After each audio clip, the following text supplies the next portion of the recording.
Brilliant. Excellent. Let's rewind the clock then, Kevin, because let's rewind the clock back to 1967. Correct. Where did you get that date from? When you decided that you was going to become a nightclub entrepreneur. My mother and father at the time were dancing teachers, and they had a dancing school. They taught what is now called sequence dancing. It was called old time then, but it's the same dancing really. And this dancing school was under a church, and it actually, it was a cellar of a church, but it covered the whole footprint of the church, one great big room, so it was a big place. And they didn't use it at weekends. So I said to my friends, let's convert it into a nightclub. And that's what we did. I got permission from my mum and dad, and we went down there and we painted it up, and we stuck London club posters on the wall. We went down to London, saw Alan Freeman. Really? Sat in on Pick of the Pops on Sunday afternoon in what was then the Light programme, is now Radio 1 or 2. And he wrote an introduction to nightclubs in London because he knew the owners of those. And we went and got all their posters with the big names of the day on, like Jimmy Cliff and Zoot Money and all that sort of thing. And we stuck them on the walls in the cellar of the church. We built a twin deck, really? And we were away. And within a couple of weeks, it was absolutely heaving, packed to the seams. So you basically you took a church, okay? Yeah. And you turned it into a seedy nightclub. Well, it was only coffee and Coke. There was no booze. But then we were aiming at teenagers, at people under the age to drink, really. But it was absolutely packed. But the interesting bit really is what we decided to call it. Because when you looked at the ceiling, there were steel bars going across the ceiling. We said it looked like a railway station. So we said, let's call it the Junction Club. The Junction Club, right? So basically then the Junction Club started for teenagers. No drink involved, just a nice, clean, very church going. But yes, that's right. Now, the J in Junction is the J out of NJD. 10 weeks after the club opened, my father died, and with him went the music, singing and dancing license. So I was thrown out, basically. You got thrown out of your own... Of my own club, yeah. And I started DJing with the records. I actually missed a bit out there because one night when the Junction Club was open, the DJ who I employed failed to turn up. And I picked the microphone up in his place, and I put it down, I think 17 years later, something like that. So that was the turn of fate right there. It was. If he'd turned up, I probably would have had a completely different career. But he failed to turn up that night. That's incredible, isn't it? So if he'd never done that, then NJD and the Kevin Hopcroft story could have been so different. It would, yeah. So I DJ'd in the clubs around Nottingham for a while, and then I took a club in Grantham called the Cat Baloo. Okay, right. I ran that under the name of the Junction organisation, so we kept the name. Yeah. That failed miserably. How much money did you walk out of that with then? Nothing. I was completely penniless when I left there. I had one suit, which was a DJing suit with blue trousers and a pink jacket. Nice. And that was it. Nice. And I came home completely broke. But that was just at the start of mobile discos. And there were agents who were looking for mobile discos at that point. So they, I don't know whether they contacted me or I contacted them, and they said, well, have you got a set of gear? And I said, well, yeah, but it's not really mobile. And they said, well, make it mobile. So we literally sawed it in half. And we started the mobile disco. And my friend said, well, what should we call it? This was the guy who owned the gear. I bet it's got to have something to do with the Junction, isn't it? It is, yeah. I said, we can use my old club name if you like. Right. So we said, let's call it New Junction, NJ. No. And then, because disco was still a dirty word in a lot of adult circles, we called it Record Review, New Junction Record Review. So you've now got NJ. Okay, so we've gone from the J to the NJ, because that was one of my biggest questions to ask was, where did the name, you know, the that's NJD. right. So now we've got the N, we've got the J. Yeah, and I started DJing. Now, with the mobile, I got so many bookings that I was working 6 nights a week. And I was turning the bookings down because there was only one of me. So at that point, I decided to build another set of gear and employ another DJ, which I did. Well, advertising New Junction record reviews, plural, didn't roll off the tongue very well. No. So it became New Junction Discotheques. How many discos did you get up to then? At its height, 400 bookings a month. 400 bookings a month. Yeah, 30 DJs. That's where the real business then became. Yeah, later to become NJD Limited, you see. Oh, because everybody called it NJD, they never used the full handle. And this is interesting because this is almost identical to what Rick said. I saw your thing the other day interviewing Rick. Do you remember he said that I think it was his father-in-law had a business called Lemaitre? That's right. That's absolutely that's it. So he called his business Lemaitre to gain the trade accounts. Yes. Because they thought they were dealing with the same company. Yeah. Right. I did the same. New Junction Discotheques, when we took the premises, it was a little back street shop in Dunkirk in Nottingham. And because it was a shop, we had a shop window and we put some equipment in the window for sale. So we became retailers in a small way. But we did have trade accounts with lots of the disco equipment wholesalers by then. I've moved forward a bit now into the 70s.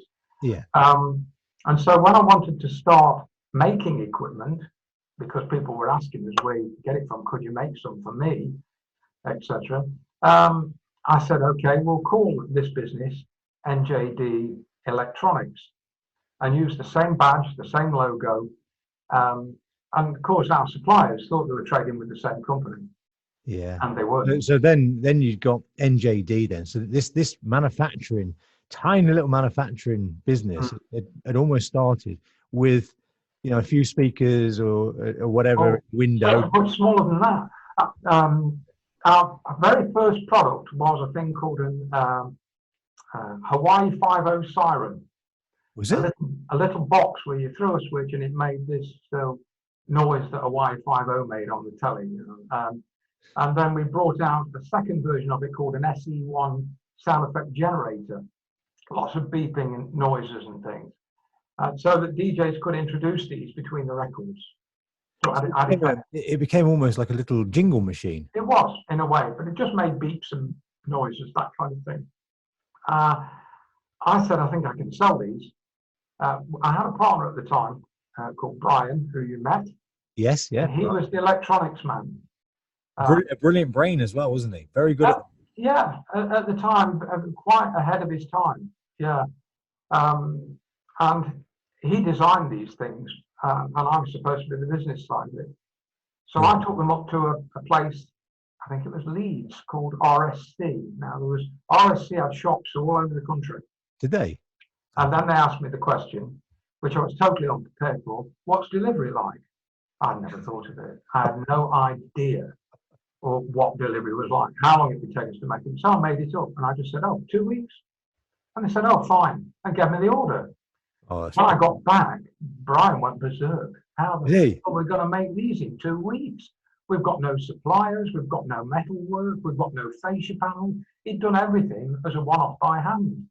Oh no. I got the DJs to come into our shop. Yeah. And we had a shed out the back. After they finished work at 2 o'clock in the morning, feeding them coffee and sandwiches, and they sat there at the benches soldering these things together in the early hours. You got all the DJs that work for you, sold up your brand new product. Yeah, yeah.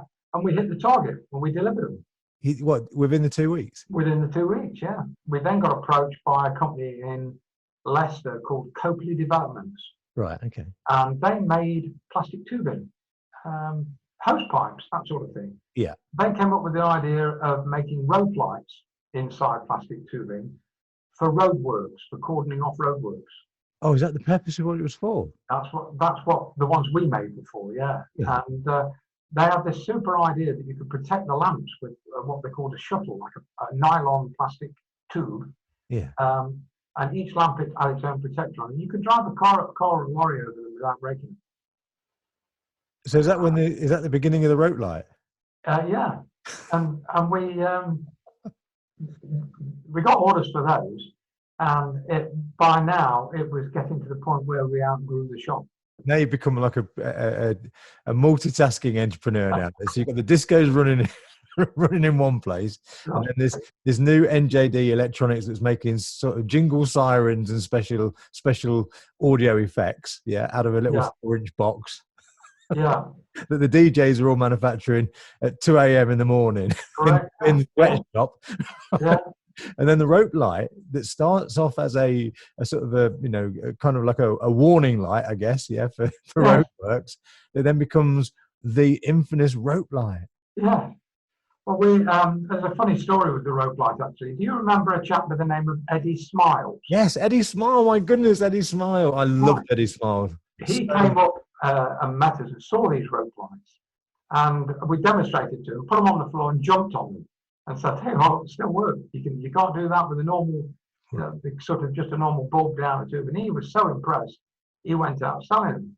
And he was like you, obviously, a mega salesman, because that's what Kevin Hopcroft is. It wasn't just a showman, but you became a salesman, didn't you? I don't really know what hat to wear. I mean, if you look at my career as it went when I was I didn't stop DJing until 1981. 1981. I started as a DJ, then finished up being a compere. I did stand-up comedy. I did dancing on stage with a couple of girls. I can't see you as a dancer, Kevin. Yeah, as a member of Equity. Really? Yeah. Oh, yeah. I've still got my card upstairs. Didn't you have a little touch on Plaza as well at some point? I was chairman of Plaza for a while. Yeah. Did you? Yeah. 1990, I became chairman of Plaza. Yeah. Did you? Yeah. I never knew which hat to wear, really. I mean, a lot of people watching this podcast will want to know, because they're all ex DJs or DJs still or whatever, and have had their own businesses and stuff. And there's certain questions I definitely want to know. Now, when NJD was at its peak, what was the biggest selling product? It had 3 different periods of biggest selling products. Yeah. Because don't forget, it was going from the late 60s through till the badge is still around, actually, but I'll get to that story later. Yeah. Our first real big sellers were SC4000, which was a 4-channel chaser, budget 4-channel chaser. SC4000. I remember that. It was a light chaser thing, wasn't it? Correct. Yeah, lighting controller. And we sold hundreds and hundreds and hundreds, if not thousands of those. Yeah. And that was our biggest selling product for quite a while. Of course, a lot of the things we also badged with other people's names on. So you thought you were buying, I don't know, a Roger Squires lighting controller. You were actually buying an NJD one. We made for Roger Squires, RSC, gem smoke machines, dare I say, abstract circuit boards. You did, yeah. Yeah. And a lot of them. Yeah. So a lot of the product on the market was NJD, even though it was badged for something else. Yeah. So the SC4000 was a really big one. We took it to our very first Plaza show, which was then Bardem, and that was at the Bloomsbury Crest Hotel in London, which was all the sort of Earl's Court and it went from Bloomsbury Crest to a hotel at Hammersmith, just under the flyover. I can't remember what that one was called, but that's where it went next. Then it went from there to Olympia. Yeah. And while it was at Olympia, I became Plaza chairman, and I moved it from Olympia to Earl's Court. Oh, right. So that was your decision then, was it? I negotiated that deal with P&O, who owned Earl's Court, to move it. Yeah. Wow. So there's some major history here, isn't there? Oh, yeah. So we turned up at this first show with these little lighting controllers, and we were inundated with people who were wondering where they were coming from, because they were buying them with other badges on. Yeah. And that's the real point at which the NJD brand got recognised, with that SC4000. Was it? So that was the beginning of NJD. Yeah. You had a little bit of competition along the way, haven't you? Like, oh yeah, yeah. Well, in those days, the competition was with little lighting controllers from a company called Sound Creations, and they made an absolute copy. Really? Oh, it was total copy. The only difference on the front was the label, and we used to get them sent back to us for repair. Sound Creations ones. Oh, that's just ridiculous, isn't it? Yeah. And there were other little companies who had a go at copying what we were doing. Yeah. We were making budget equipment, so we were at the bottom of the market with the cheapest products. Yeah. Not a safe place to be, as it turns out later on, but I can cover that later. Yeah. But that was our business target at the time, lower and middle market. Yeah. Which is where Abstract kind of, this is why we were very, had similarities, and we would clash in many market spheres along the way. Yeah. And I remember we used to, my brother Robert, who was my sales director at Abstract in the most successful years, because he was a mega salesman, like yourself, you and Rob, you've got that same ilk about you. You're just salesman to the core, But Rob will say to me, right, we need to back off a product now for a year and let NJD have a go for a year. And then we'll then go again and then let them back off. He says, because if we both try to compete constantly, we're just going to be spending too much money, wasting money on beating each other up. So we're just going to let each of us have our own wave. Yeah, I'll come to the lighting side of things in a minute, and why we went into it. Although I think you probably already know this answer. But the next huge step for us, well, I suppose I should go to the lighting thing. At this point, which was in the late 70s, I think, or might have been early 80s when you started. Yeah. We were making hundreds and hundreds of circuit boards for you. Yeah. And lighting control was starting to take a dip because people were buying lighting effects instead of controllers and putting lamps up and chasing lamps. Yeah. So we said, hang on a minute, we're making a controller for something that's actually losing popularity. What we need to be making is the lights, or slowly we're going to go out of business. Which is very similar to Peter Johansson when I was talking to him, and he said, because he invented the smoke machine and the smoke machine became very popular. But then, like the controllers, it started to take a dip in the market, and his R&D Finn, head of R&D, said, look, we need to start making lights. So we looked at, we at this point were making you huge quantities of circuit boards for your lights. Yeah. And we said, you just look at how many of these boards are going out. Each one of them is a product, and they're much more than the number of controllers that we're now sending out. And we were aware that Abstract was also spending a lot of money with us. So we said, well, what are we going to do? If we start making them, we're going to lose the Abstract business. Obviously, you don't support your competition. So we said, right, we need to bite the bullet here. We'll design a couple of 3 products. We'll get them ready to go on the shelf in cardboard, ready to go out, and then we'll launch them. At which point, if we lose Abstract, which we didn't want to lose, but we expected to, then the new product should pick up the money we're losing. Yes, makes sense. And we launched them at Plaza that year, which was the Blitzer, which was equivalent to your Twister. It was, and a good job as well. It was. And the Dancer, which I can't remember what yours was called, but it had a rotating triangle in the middle. Oh, that's right. The Hypermoon. Was it? No, it was a long thing with 2 lamps in, one from each. Oh, the Rave. Rave, that was it. Yeah. So the Dancer was the equivalent to the Rave, and the real killer, which was the IQ250, was the first intelligent product we've made.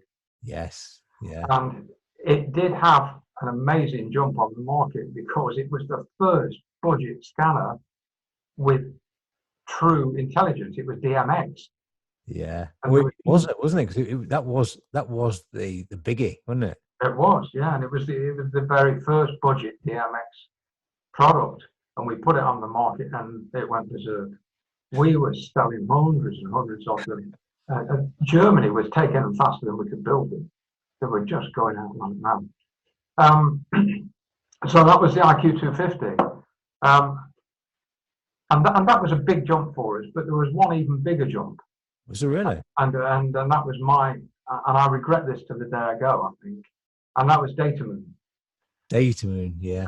Datamoon was the first DMX intelligent flower effect. It was because the Datamoon was the flower you could control, wasn't it? Yeah. Where there was it was a sound to light board that was, changing direction of an AC motor, but there was no intelligence to it, where the Datamoon, of course, was. All steppers, yeah. And I actually designed the layout of that. Brian, my partner, came to me at the time and I said, look, I want to make an intelligent flower. And he said, you can't do it because the lamp's in the way.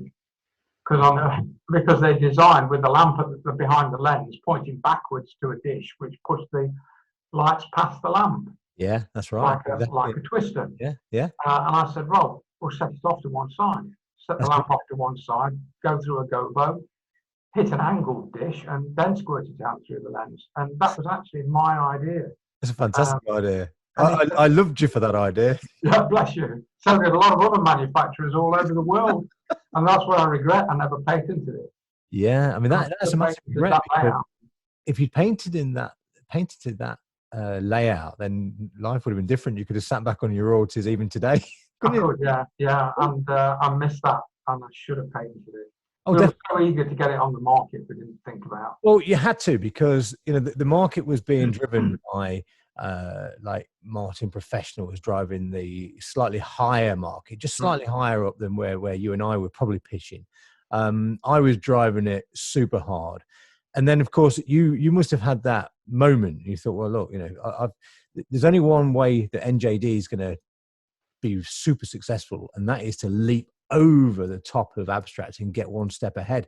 And that's what you did. I mean, the Moonflower, the Datamoon, was a magnificent leap forward, wasn't it? Because my brother Bob, he came back in a panic attack saying, NJD, I've got this Datamoon, and it's like you can control it, and it's like, and I said, you got to get one, Rob. You got to get one. He said, I can't get one. The sold out everywhere. No, we can't get one. It's not possible. So we got to get one. Yeah. So that was the next really big one. The Datamoon was just phenomenal in its sales. But how many Datamoons do you think you manufactured from this? From the first one to the last one?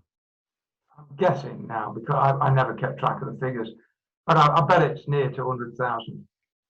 Yeah. You see, and that's the funny thing. And when you think back, both yourself and myself, DJs, and we made over 100,000 twisters, and you made over 100,000 Datamoons. That's 200,000 between us. Where are they?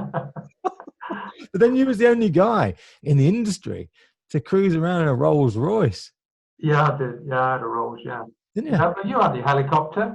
I did. Yeah. I had a Rolls. I had a boat as well at one point. Did you? Yeah. Beautiful, isn't it? Because my factory backs onto a canal, you see, so I have my own mooring out the back. Did you? Do you have a mooring out the back? Factory, yeah. I mean, like we have to kind of say we have to say thank you, don't we, to all the disc jockeys along the way that supported us, and I think what it was is our passion, yours and mine, to be the best at what we did. That was the driving force. For me, it was never about the money. No, me neither. It never was. And I think I could have made a lot more money had I been more ruthless, to be honest. But I could never be truly ruthless businessman. No, I struggled with that. If you remember, when we brought our lighting effects out for the first time, I told you in advance. I warned you I was going to do it. You did? Oh, yeah. That's not normal business practice, but I couldn't let somebody down that badly. No, and that's the relationship that I'm very proud that we had together, because you never lied to me. And as a customer, it must have been hard, because we were buying a lot of boards. You were. It must have been a difficult decision to say, right, Steve, just need to have a little word with you, mate. We're going to start making disco lights. Yeah, it was a tough conversation to have that with somebody who you're doing good business with and who you respect. Yeah. But it was that or my company. I could see also, sales of controllers weren't going to sustain us indefinitely. And you had a right to it, because all you was doing is, NJD was there before Abstract, and I'm sure that you sat there and thought about that in your mind slightly as well. I thought, well, we were there first, and you was there first. You've been manufacturing lighting effects controllers because a lighting effect didn't exist. It was something that flashed light bulbs. That was the light boxes, right? Yeah. So it's almost quite obvious that eventually you package a light bulb and a box together with the electronics, which is a light, isn't it, at the end of the day? Yeah. So you've only, and in reality, you may have even got there first. If Abstract hadn't started doing what we was doing and being successful making lights, if Abstract hadn't come along, you would have probably made lights anyway. I think we would. We were actually, we had in our possession a Martin RoboScan, one of the very first tubular-looking ones. Yes. And we had a very, very good look at that and decided that this was the future. This is what we ought to be looking at. I can't say that the IQ250 was based on the RoboScan because we found that far too complex. And we thought if you're aiming at a mass market, you want something that can be made cheaply and simply and easy to fix as well. I mean, mobile DJs break things incessantly, and we wanted them to be easy to repair. So, but we did have a good look at a RoboScan. We all have one of them, mate, on the bench. Ripped yes, that's right.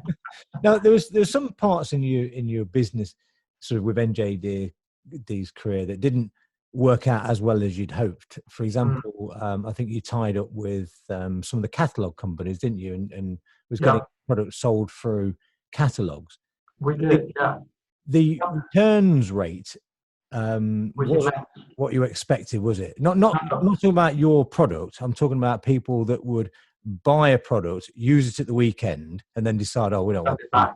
We just send it back because they've had the party. We were making equipment. We were making twin decks, complete with speakers and lights for, I think it was K's catalog or somebody like that. Yeah. One of the big catalog names. And they were called the Murphy Meteor. So it was under the brand of Murphy, which was owned by the catalog company. Yeah. You must remember there was old Murphy radios and things like that around. And that brand was owned by the catalog. And the quantities were good, and we were shipping them out, but they were coming back just as fast. And basically, people were doing exactly what you said. They'd buy them off the catalog company, do a gig, and then send them back again. And then they'd buy it again for the next gig. And the agreement with the catalog company was they would automatically credit their customer. They would automatically credit themselves against our invoices the moment these things came back. Yeah. And they'd come back in all sorts of damaged and broken condition, and we could do nothing with them. And it was what's called self-billing. The catalogue company raised its own invoices against its own orders and its own credit notes. So you had no control over your money. We just couldn't get on with it, and I had to kick it into touch in the end. So you'd be expecting your sort of like $100,000 check, and it come in at like 12 grand or something. Yeah, that's the sort of thing that was happening. Yeah, you've got absolutely no control. But and of course, the catalogs customers, the DJs, were ruthless. They could see free disco equipment every time they wanted a gig. They just ordered one from the catalog and then sent it back as not wanted. Yeah, and you could do that with K's catalog or any of these catalogs, couldn't you? So it was a free hire company. You became a free hire company. Yeah. So we had to kick that into touch. We also got involved with Tandy at one point as well. We were making practice amplifiers for them. The kind of thing you plug a guitar into, sit in your living room and practice with. Yes. We made a load of those. We made a load of, when computers started coming in, home computers, there was a company called LVL, and they ordered loudspeakers that you could plug onto your computer. We made all those. 1,000 of those went out. Really? I mean, the one good thing about the catalog thing, if anything, is it really got under the skin of your competition, because I remember as Abstract, I'd open the case catalog and then there was an NJD product, and from an envious point of view, it may not have worked financially, but it certainly elevated NJD into the stratosphere, because the case catalog was a massive retailer. It was like the Amazon back in the day. Of course. Millions of customers, literally millions. And it was like the Amazon, really. And there you turn over to the entertainment or the musical section, and there was NJD. Now, nobody else ever achieved that, really, to that level. So I know financially it didn't work, but it elevated NJD for certain into the stratosphere. You just reminded me of another funny incident, actually, and that when I went to see the catalogue company, massive office block, the full multi-billion-pound company, I took with me my rep at the time. Now, his name was John Dolby. He's the chap I DJ with or compare with our radio show on Area West Sound. Oh, is that right? That's John Dolby, yeah. That's John. I'll get to that in a bit, where me and John got back together again. But he was with me, and we're walking up the stairs to these offices to have this first really important meeting. And John noticed that in my rush to get out of the house, I'd put on shoes on. Oh, really? I'd got one with a Cuban heel and one with a flat heel. And I hadn't noticed. I was that G'd up for this sales meeting that I hadn't noticed. So there must, if anybody had looked at me, there must have been something weird about this guy. He's got two completely odd shoes.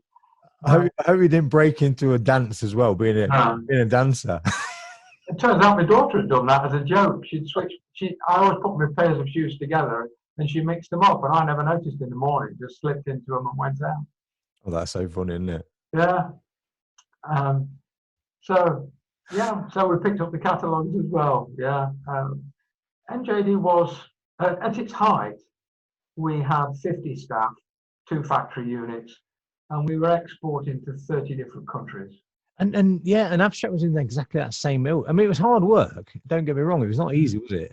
But I think that the NJD was a massive fueling factor of Abstract. It gave us the inspiration to want to, to chase you down, and that's what grew Abstract, because we'd look on the NJD catalogue and they go, right, we've got a distributor in Germany. Find one in Germany, Rob. We've got to get one in Germany, and then we'd tick them off as we went.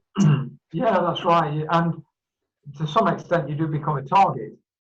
All your competitors look at what you're doing and they want to achieve the same. Of course they do. Absolutely. I mean, that's the way it goes, isn't it? And that takes you to the point where it creates problems, because trying to be the cheapest on the market is not a safe place to be. No, it's not. Your competitors don't have to make things cheaper than you. They just have to sell them cheaper. Yeah, no, that's a worry there, isn't it? Yeah, and so you've got a guy who's working in the shed or whatever. He's got no overheads. We've got 2 great big factories to run, and he can sell exactly the same product to copy for much cheaper, a fraction of your price. And I recognised that and decided, look, we've got to move up market. There's no way that we can survive at the bottom of the market. Because where did you go with that? What was the? I think the first really huge step up was the Merlin lighting controller. Of course, I forgot about that. Now that was a beautiful control, wasn't it? A magnificent control. That was taking it. Of course, a Merlin. You know what? Now you've just mentioned that, and a lot of people, watching this podcast are going to think the Merlin. Of course, we forgot about the Merlin. Yeah. Well, the story behind the Merlin. I mean, the Merlin was a brilliant controller, and when it finally went to market properly, it could cook your breakfast. It would do anything. I did the shows at Plaza, which were immense, some of the shows that we put on at Plaza, running from one Merlin. You just push a button and away it went. Yeah. But the very first show we displayed Merlin at was a prototype. We had a guy walking around in a wizard's outfit at the actual Plaza show. And I wrote, it must have took me 800 hours, something like that, step by step, bit by bit, writing this demonstration program. And it had no backup at that time. Merlin had no backup facility. It was just a prototype. And on the night before the show, I thought, I'll just tweak this bit of the show. Deadly. And I wiped it clean. Deadly. Completely wiped it, gone. No. And no backup. And this was sort of like 3 o'clock in the morning, 4 o'clock in the morning before the show opens. That's the it. following morning. And I was totally devastated. I've got no show.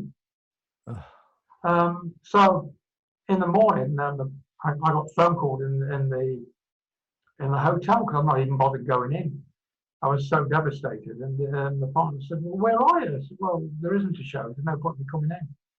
And he said, you've got to do something. You've got to do something. So you know what it's like. We went in, and I got the guy who designed it.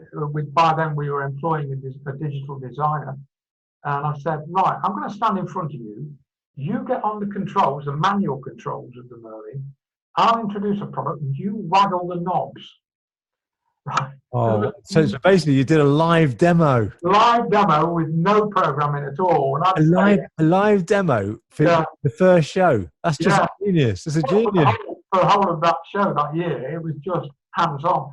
The guy behind me, I'd say, here's the IQ 250 or whatever, and he'd work the sliders and move the mirror around and change the gobos, all with sliders. I bet you had a load of people in front of you, and they're all hail. Yeah, they all think it's brilliant. Yeah, because of course they've all got the information saying what it can do, and actually there's a guy behind me just waggling knobs. Oh, that's just brilliant. That's brilliant, isn't it? So of course, we got it right eventually, and it was a tremendous control. I mean, I remember Plaza, going to Plaza one year, and Sabre Technologies, who did all our programming, still do it to this day. Yeah. They still do all our software to this day. And they said to me one year, look, we're going to do the programming for you, so you don't have to worry about it. So if you just turn up first thing in the morning, job's a good one. You don't have to stress about it. We'll do it. And when I left them the night before the opening on the Sunday, the show was brilliant. It was marvellous. And somehow in the middle of the night, through stress, tiredness, or whatever, they deleted it. Sounds familiar, that. And I get a phone call at like 9 o'clock. Steve, you need to come to Plaza straight away. We've got a problem. We've got no show. I'm like, what are you on about? We've got no show. This cost me £60,000 for this tent. Yeah. We've got no show. And I remember we put a sign outside saying, due to technical reasons, the show won't open until 12 instead of 11 being the first show, right? And so I had to stand there going, red, all blue, all green, save, but move this left, move this right. And slowly through the day, we rebuilt it again. You know, the first show we were a bit sketchy. Do you know what I mean? Yeah. We got a bit better. And by the end of the day, we'd rescued it. But the problem is, Sunday was the biggest day, wasn't it? Oh, it was. Yeah. And you missed the first day. Yeah, technically, yeah. Yeah. And like all our stands, they were over the top. So people expected over the top. Do you know what I mean? They did, yeah. That's right. I mean, when I think of the money that I spent at Plaza, you didn't get back. You know, when we first started doing what was the Bardham show or whatever, the standard cost us, I don't know, $5,000 or something like that. And you'd take 20 grams worth of orders on the first day, and you think, wow, that's great, that's worth doing. By the time it got to Earl's Court, like you're saying, you're talking figures of 60,000 quid. Oh, got to be in there. And you don't write that amount of orders at the show. And you've got to say to yourself eventually, is it worth it? Oh, yeah. I mean, we got to that point. We said, well, is it worth it? And the answer ultimately became no, it's not. Same with us, yeah. And we couldn't, you know, by stepping back and not doing it, we'd saved £60,000, hadn't we? Yes, that's right. And we'd got to turn over probably something like 300,000 to pay for that. Yeah, and you can't take that kind of money at the actual show. So it reached a point where it just wasn't worth it. What would you say was the darkest days of NJD? What, you know, if you could think back and think, what are my worst days? What would that have been? Two recessions. First of all, there was the one where the British market died, and we were virtually 100% UK sales at that point. And I thought we weren't going to make it. And so I said, look, we've got to look to export. If we go to export, when one country is up, another one will be down, and vice versa. So no matter, if we get to enough countries, then we become impervious, because it doesn't matter. We can cope with the ones that are not going down. Yeah. So we pushed and pushed and pushed, and we were almost on the knees at one point over this UK market dying. I think this was during Margaret Thatcher's time. Yeah. And we reached the point then where we were 75% export, 25% UK, which is how I liked it. And I thought we were bulletproof, but I was wrong because I hadn't anticipated the next hit. And that's when the pound started to rocket. Interest rates went up and up and up. They went up 3 times in one day at one point. I know. Do you remember that? Do you remember the time when interest rates were that high? Yeah. And what happened was, because the pound interest rates were so high, people started investing in the pound. The pound became a very wealthy commodity, but it put the prices of our products up. A product that would cost 300 quid, if they were paying for them in Deutschmarks, that 300 quid would cost them a third more. Yeah, and of course you remember the days of the Deutschmark, don't you? Oh yeah, I do. And the Danish krone. Yeah. So suddenly our export market, which was now 75% of our business, disappeared. Wow. I mean, the 75% of the business gone within a few weeks. And that's, well, I thought the writing was on the wall at that point. Yeah. And I managed then to turn it round and go back to the UK market. And within 6 months, I'd replaced that 75% with UK sales by pushing really hard into the UK. And we got the turnover back up, but that brought with it another problem. And that was that export customers pay in advance, they're on pro forma. Yeah. UK customers, you know what it's like, they all want credit accounts. Still want credit and are going to take a little while to pay, aren't they? Exactly, yeah. You give them a 30-day account, you're looking to get it in 90. Yeah. And I ran out of money. Basically, all our money, I got the sales back, and the sales ledger was great. We were owed far more money than we owed, but there was no cash left to buy materials with. It was all sitting there in the sales ledger, and it would never come in because as they paid for that, they owed us for the next month. That's so that was a tough time too. And it was at that point that we got approached by Electrovision. And Electrovision showed an interest in buying into the company. And so eventually I negotiated a really very, very good deal. And my partner sold all his shares, Brian went, and they had 15% of my shares as well. I remained as managing director, and they took control of the company. I was quite pleased with the deal.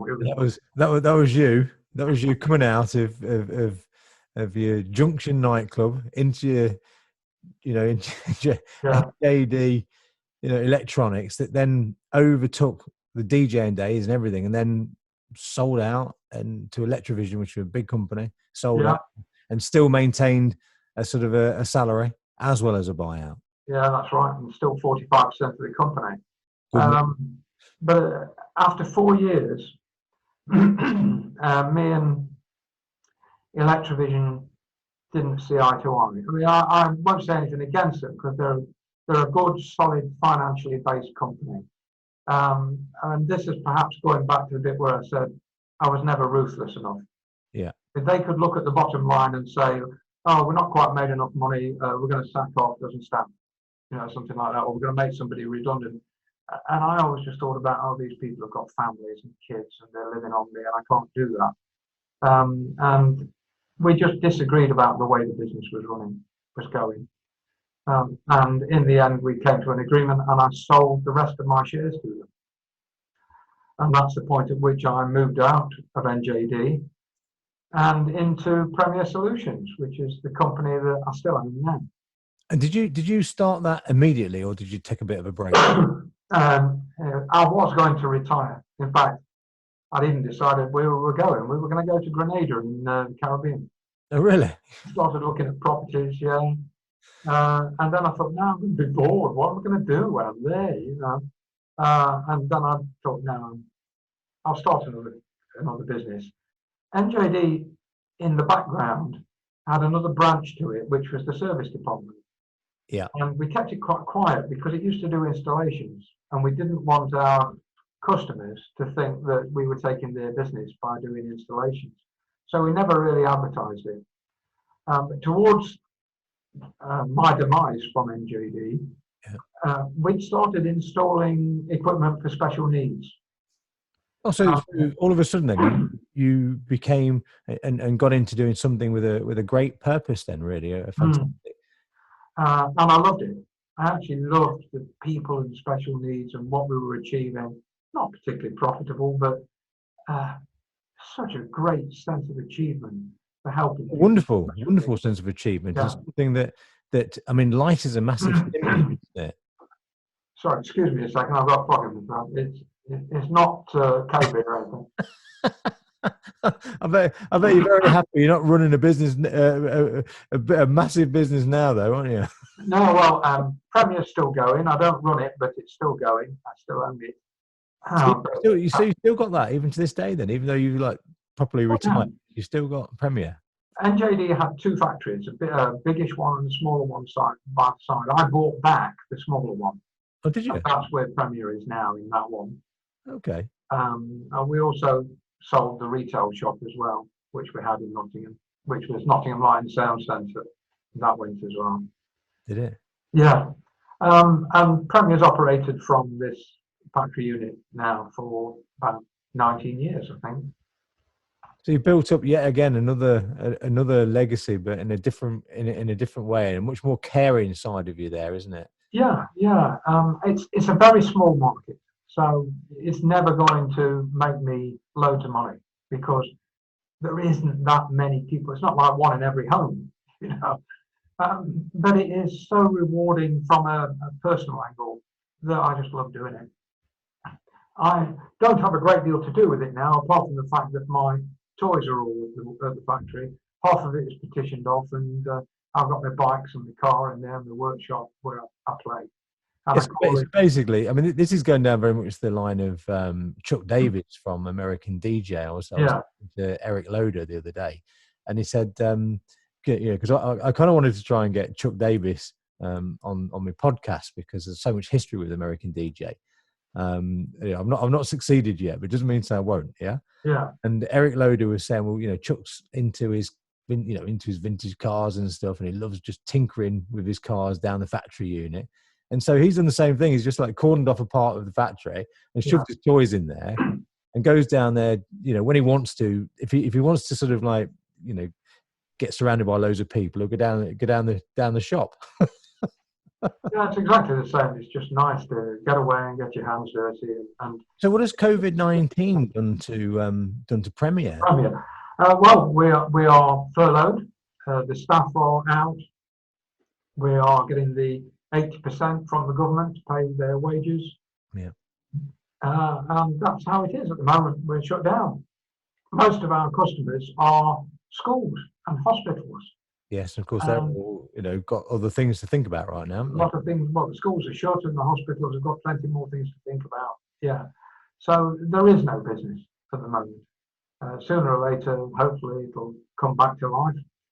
I'm fortunate in that Premier does not have any debts of any kind. It's a solid business working on its own money. So with no bank loans to worry about, no mortgages to worry about. Your own factory, which you own. Yeah. So it could stand this for many months now. Yeah, I think, Abstract's got to that point where, because we own our own factory, the funny thing is, we actually paid the last payment on it in January. Well done. So January was the final mortgage payment, yeah? Yeah. So, and by sort of like, early March, we'd realised that Abstract was on a massive increase, that, business was doing great, profitability had increased because we've got no debts anymore. And then this comes about. Yeah, and everything grinds to a halt. Business is a funny thing, isn't it, Kevin? It's like there's just one thing after another, isn't there? It's never a flat line, is it? It's always going in waves. It's always ups and downs. And I've seen some tremendous highs and some bottomless lows. I do remember at one point literally standing in my workshop crying. God, yeah. Blood. Really low point. Yeah. blood, sweat, and tears. I believe that, Kevin, don't you? To the core, to the core. Yeah. Your staff never realise it. You know, they don't realise what you're going through trying to keep it afloat and trying to keep them afloat. But most responsible employers take it very, very seriously, and you've just got to look after them. You haven't, if they don't come back, you haven't got a business.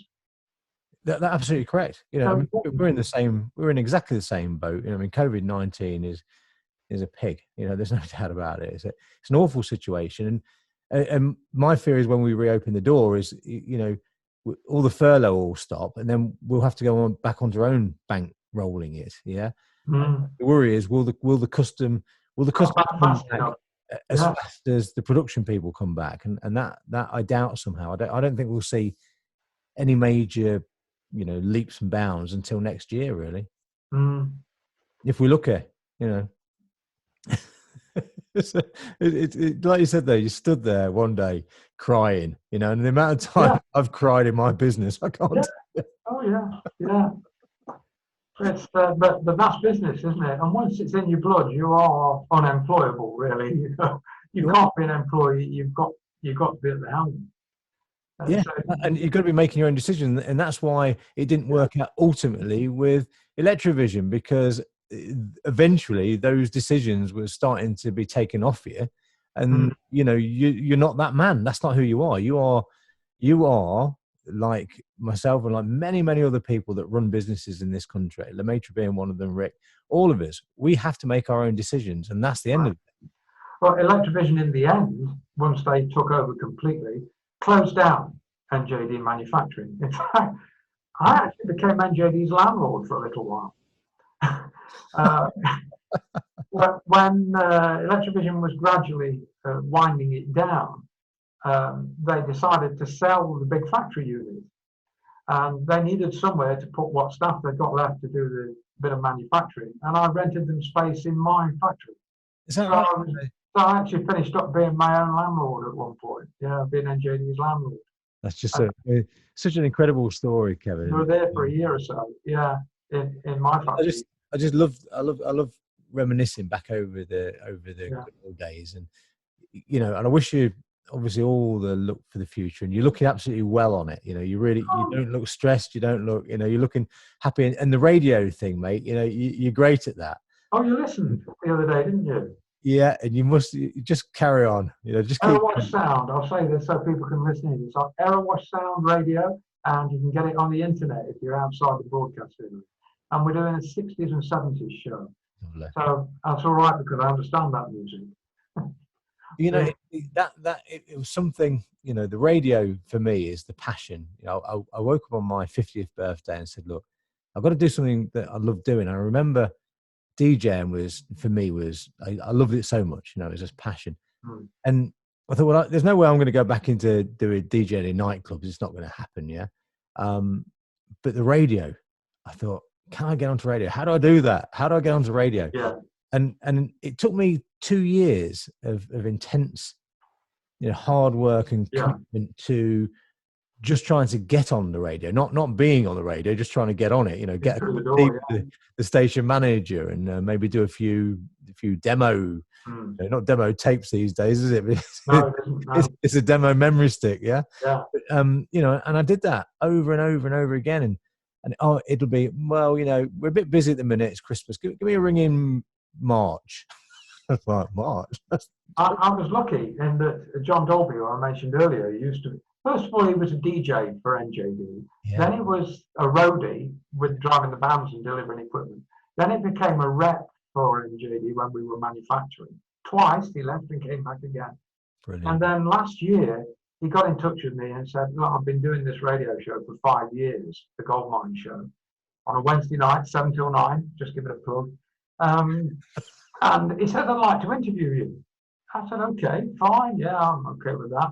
So I went into the studio and we sat there and chatted during the show. And 2 weeks later, he got back in touch. He said, would you come in again? I said, yeah, okay, no problem, anytime. So I went in and did another one. And then it'd be about 3 or 4 weeks after that, there was a knock on the door and it was him. And he said, I've been thinking about it and I think I'd like you to come in permanently and also can you produce the show? Oh, that's just brilliant. That's brilliant. So, you got since another. August last year, I've been producing the show, and the wife's been helping with the production. She's really good at that. Really? In fact, we just did this Wednesday's show yesterday. Just finished the production of it. I mean, for a 2-hour show, we spent 4.5 hours yesterday. Well, you do, don't you? Yeah. And that one that we did last week for Radio Caroline, that took 14 hours to put together, that one. Yeah, but it's great. A great job, mate. I loved it. I didn't even know there were 5 ships on Radio Caroline. Well, but of course, the other problem is that I'm not going into the studio at the moment, so I'm working from home. So you do it all remotely then? I'm remote. John's in the studio, and I'm here. In fact, if I pull this down here, look, here's my mic. Oh, fantastic. Brilliant. So I broadcast from home, from my dining room, which is where I am now, and John's in the studio. So and I've got 3 computers going when the show's on. This one, which I'm talking to you, I can see the station log, so I can see what's being played next, etc. Yeah. I've got a laptop on the left, which is sending the signal down the internet back to the studio. Yeah. I've got an iPad on the right running on FaceTime, so I can actually see and talk to John in the studio. That's just brilliant, isn't it? Yeah. It's funny how it's all gone total about, circle, and there you are, started as a disc jockey, and now you're back as one. Brilliant, isn't it? I never really wanted to put the microphone down. You remember the Plaza shows, I always used to do all the announcing and talking through the shows. It's just something, once you get it into your blood, you can't let it go. It's true, isn't it? Well, you know what, mate? Thank you so much for taking this podcast. It's my pleasure. Such an honour. And, we at Abstract always respected NJD. We was envious. I won't lie to you. We was envious, especially when you did well, Steve. You did all right. When we saw you smoking around in your roller. Yeah, it even had an NJD number plate, didn't it? I only sold that about 5 years ago. Did you really? Great. I kept it for 21 years, that car. Yeah. Great, absolutely great days. Yeah. And you did it. You did it, mate. You did it. You left your legacy there. NJD was without a doubt a legacy, and one that forms part of our history in UK manufactured lighting through the sort of 80s and 90s, and brilliant job, mate. And you should be proud of what you achieved. It was magnificent, and it gave us all a shock from time to time. All the best, mate, and thank you so much for talking to me. It's been a pleasure. My pleasure. All the best. All the best, Steve. Bye bye.